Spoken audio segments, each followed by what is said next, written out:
യുകെയിലെ വാർത്തകളിൽ ഇപ്പം മലയാളികളും അതുപോലെ തന്നെ ഇന്ത്യൻസും ഒക്കെ നിറഞ്ഞു നിൽക്കുകയാണ്. എല്ലാ ദിവസവും ഓരോരോ പുതിയ പുതിയ വാർത്ത വന്നുകൊണ്ടിരിക്കുകയാണ്.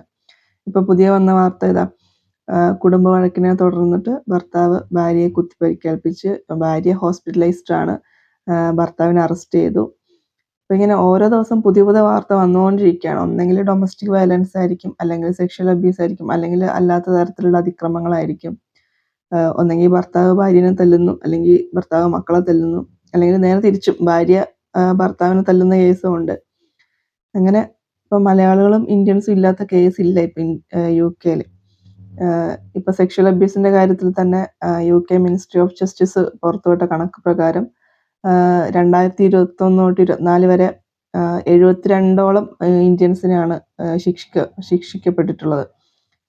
അതുപോലെ തന്നെ ഇതിൽ 287% ഇൻക്രീസാണ് ഉണ്ടായിട്ടുള്ളതാണ് കണക്ക് പ്രകാരം പറയുന്നത്. അപ്പോൾ എനിക്ക് മനസ്സിലാവാത്ത കാര്യം ഇതല്ല, ഇവർ ഇവിടെ ജീവിക്കാൻ തന്നെ വരുന്നതാണോ അതോ യുകെയിലെ ജയിലിൽ പോയി കിടക്കാൻ വേണ്ടി ഇവരൊക്കെ കഷ്ടപ്പെട്ട് വരുന്നതാണോ എനിക്ക് മനസ്സിലാവുന്നില്ല. നമ്മളൊക്കെ ഇവിടെ യുകെയിൽ വരുന്നത് എങ്ങനെയും കുറച്ച് പൈസ ഉണ്ടാക്കണം, അല്ലെങ്കിൽ നല്ല രീതിയിൽ ജീവിക്കണം, തിരിച്ച് നാട്ടിൽ പോകണം, എല്ലാവരെയും കാണണം, അതൊക്കെയാണ് നമ്മുടെ ഓരോ ആഗ്രഹങ്ങൾ. ഇവരൊക്കെ എന്തിനാണ് ഇങ്ങനെ യുകെയിലോട്ട് വരുന്നത്? ഈ ഭാര്യയും ഭർത്താവും തമ്മിൽ അടിച്ച് പിരിയാൻ വേണ്ടിയിട്ടാണോ അതോ അല്ലെങ്കിൽ എന്തോ ഈ യുകെയിൽ ജയിലിൽ പോയി കിടക്കാൻ വേണ്ടിയിട്ടാണ് ഇവർ ഇത്രയും കഷ്ടപ്പെട്ട് ഇങ്ങോട്ടൊക്കെ വരുന്നത്? രണ്ടുപേർക്കും ഒത്തു പോകാൻ പറ്റുന്നില്ല, എന്തെങ്കിലും പ്രശ്നങ്ങളാണെങ്കിൽ പറഞ്ഞു തീർക്കുക, അല്ലെങ്കിൽ ഡൈവോഴ്സ് ചെയ്ത് പോവുക, രണ്ടുപേർക്കും രണ്ടുപേരുടെ വഴിക്ക് പോവാം. അല്ലാതെ ഈ അങ്ങോട്ടും ഇങ്ങോട്ടും കുത്താനും പിടിക്കാനും, പിന്നെ ഒരാൾ ഹോസ്പിറ്റലൈസ്ഡ് ആവും, ഒരാൾ അറസ്റ്റിലാവും, ഈ മക്കളുണ്ടെങ്കിൽ മക്കളുടെ കാര്യം അധോഗതിയാവും.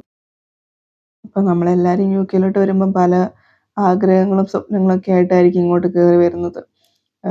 പിന്നെ അതുപോലെ തന്നെ നമ്മൾ വരുന്നതിന് മുമ്പ് പല കഷ്ടപ്പാടുകളും സഹിച്ചും ഒക്കെ ആയിരിക്കും നമ്മളിങ്ങോട്ട് കയറി വരുന്നത്. അപ്പം ഇങ്ങനെയൊക്കെ പോയി ചാടുന്നതിന് മുമ്പ് അതൊക്കെ ഒന്ന് ആലോചിക്കുക, നമ്മളെന്തിനാണ് ഇങ്ങോട്ട് കയറി വന്നത് എന്നൊക്കെ. ഇനിയും ഇങ്ങനെയൊക്കെയുള്ള ന്യൂസ് കേൾക്കാതിരിക്കട്ടെ എന്ന് പ്രാർത്ഥിക്കുന്നു.